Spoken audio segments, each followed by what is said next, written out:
Hi, I'm Mondo, and this is kind of an impromptu, informal episode of SoulsBench. Today's a special edition. We're talking about Nintendo Switch 2, which I've been messing with. It's just launched, and we're going to be talking about, can the Nintendo Switch 2 play Dark Souls, the Souls series? So let's switch some things around here. I'm on the home screen of my Nintendo Switch 2 here, and we're going to load into Dark Souls Remastered. This is the Nintendo Switch version of this game, and of course it's working through backwards compatibility on Switch 2 here. So the main question, of course, is can this console play the Souls series? And ostensibly yes, but that's more of an assumption made because of the hardware characteristics of the Switch 2. The specs are such that I'm pretty sure it could run the whole Souls series. The difficulty with the Switch 2, of course, is that the rest of the Souls games don't exist on the console. This is the only Souls game you can play on here, save for Elden Ring, which is coming soon. It has been announced for Switch 2, but no specific release date yet, and no specifics on that in general. So really, why do I say that the Souls series could run on this? Basically it comes down to understanding the hardware utilization from these games, and generally what these games kind of want to be able to run well. And the fact of the matter is, the NVIDIA SoC in the Switch 2, sorry about that, is powerful enough to get through at least the trilogy and Demon Souls. I think the graphical capabilities have been compared to like an RTX 2050 laptop GPU, something along those lines, and the CPU is not too shabby either. And with that configuration, you could confidently play as high as Dark Souls 3 for sure. But because we're getting Elden Ring, and because this is a game console and not a computer, you don't necessarily need specific. Or rather, you can specifically optimize the title for the console in a way that you cannot for a computer. And you could get pretty much any game in the series to run. If Elden Ring can run on the console in any capacity, the rest of the series is going to run, because Elden Ring is the most taxing. It's it's the biggest open world, it's the highest detail of all the Souls titles so far. So in some capacity you could get the whole series to run on here if you tried, basically. The difficulty with that, of course, is that like I said, we can't get the games to run ourselves as the players. We'd be beholden to partially FromSoft, but more so Bandai Namco, I think. Bandai Namco being the driving force behind the kind of money-minded approach that is needed to put the games on multiple platforms. I think if it was up to From Software, they would just move on and keep making new stuff and not really worry about what games are available where. Dark Souls Remastered itself is pretty much Bandai Namco's doing.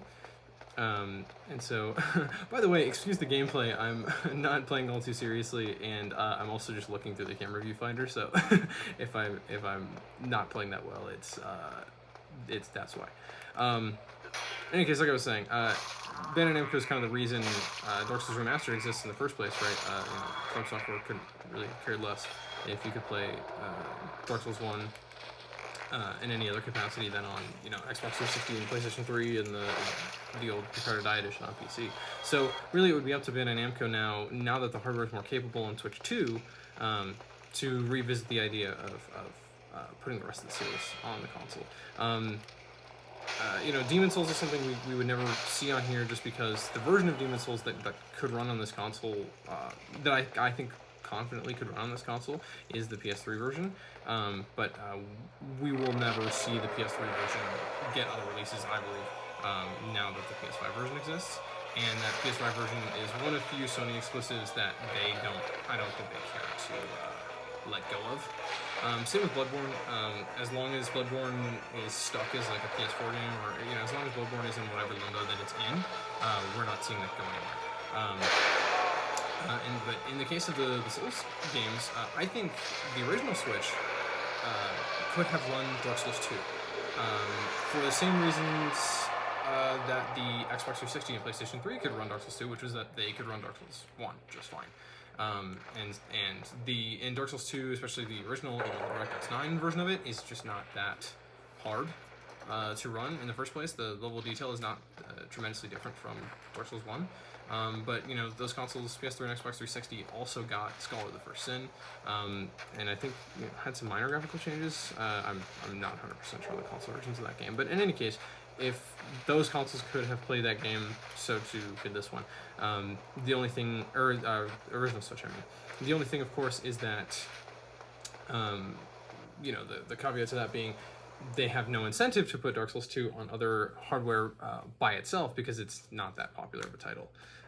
So they had no reason to go and say, "Oh, hey, look, everyone, Dark Souls 2 is on here." I don't know that would have created as much buzz as Dark Souls 1 being on the Switch. And Dark Souls 3, I think, would confidently have not run well on the original Switch hardware. Specifically, the memory, the 4 gigs of memory for the whole system, is just kind of not enough for that game. Dark Souls 3 is just demanding enough. It has high enough texture detail and stuff like that that it would have been sad if it had been put on the original Switch. But on Switch 2, I think the sky's the limit with how much faster the hardware is. Because Dark Souls 3 can run on the console, I think they could confidently do like a Souls trilogy. At least it is one title, and have us get Dark Souls 2 as a part of that. And then the last title that we can kind of think about is Sekiro. And again, like I said, if Elden Ring is going to run on this thing, anything will in the Souls series. But Sekiro is kind of interesting in that its performance characteristics on PC are a little more unpredictable than the other titles. I'm not sure exactly what the difference is with Sekiro's engine or with its presentation, but it's a really high level of detail in that game, and the particular kind of gameplay from that game demands a certain response time more than the frame rate. And I think I've touched on this before, but there have been times where I've messed with Sekiro and tried to get it to run on some pretty low-end hardware, and the bigger issue was not the frame rate, the like 15 or 20 FPS.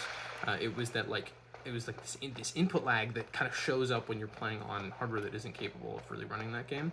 And so the biggest concern with Sekiro, I think, would be once you make a Nintendo Switch 2 binary for it, like once you actually compile the game for this hardware, is getting it to play with little to no input lag, and in places in that game that are hard to run, or in situations in that game that are more stressful on the hardware. I think anytime there's a lightning effect on screen, it's more taxing.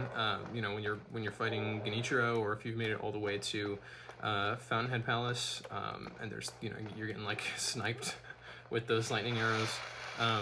That's stressful in the hardware, and I think if there's any kind of hitching that happens and that messes with the responsiveness of that game, or if it causes any kind of input lag, that would be the biggest problem. But I think it's like I said, it's doable. If Elden Ring is doable, Sekiro is doable. I would just be curious to see how much more effort that would take on the part of whoever would be tasked with porting these units.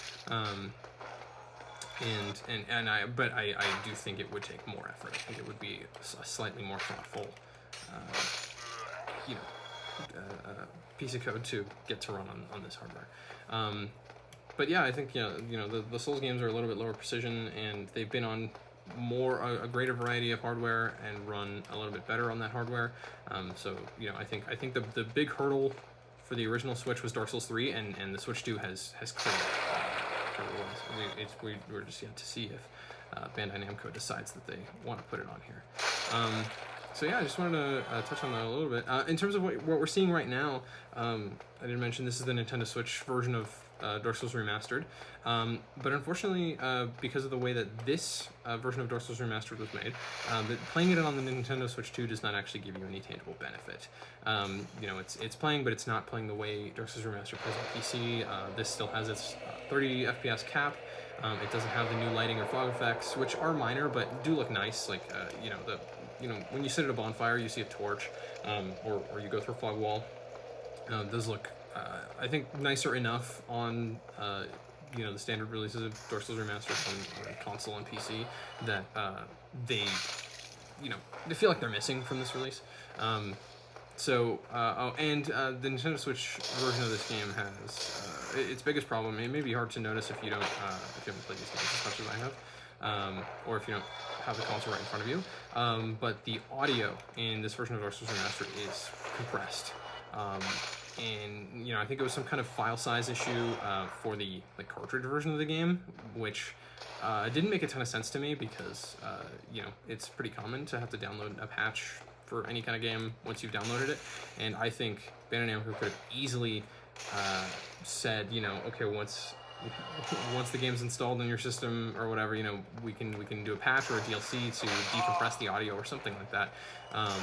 So that's the issue with this version of the game is it's kind of trapped in being the worst version, despite the Switch 2 being way more capable hardware, just because it was made for Switch 1. So yeah, hard 30 FPS cap in place.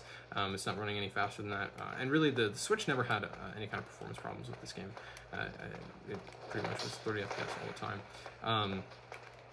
But the missing lighting effects are kind of unfortunate, and the compressed audio is the nail in the coffin for this version of the game. I really don't have to play this version of the game pretty much ever. The reason I have it, of course, is because it was the first way to kind of play these games portably in a way that was practical. Because in 2018, when this game came out on the Switch, there was handheld PCs weren't really a thing yet to that degree, unless you were playing on like a GPD Win 2 or something like that. And the GPD Win little laptops are kind of funky, so it's a pretty specific appeal in terms of the hardware there anyway. And they're expensive as well. So I wasn't really interested in picking up a GPD Win just to play Dark Souls handheld, and also mobile graphics and stuff like that at that time were not powerful enough for you to confidently be able to play beyond Dark Souls 1, really, or Dark Souls 2, or Demon Souls through emulation. So this was the first kind of practical way to play any of the Souls games handheld, and so I picked it up day one, of course. And it's it keeps its original button layout and everything, so it feels pretty natural to play as long as you're not looking at the button, the face buttons on your Switch controller, because it feels like A and B are swapped when you're looking at it that way. But it's if you just follow your muscle memory from the other versions of the game, it's fun. So it's kind of the worst version of this game, but it was a specific appeal to be able to play it handheld. And also I kind of have a collection of the Souls series. I own every Souls game on every platform. So this would have become part of that collection at some point anyways. So that's why I have this one. And of course, I just like to be able to play this game on as much hardware as I can. So yeah, I mean, that's pretty much it. I'll spare you from watching me die to the Black Knight there. So yeah, that's this episode of SoulsBench.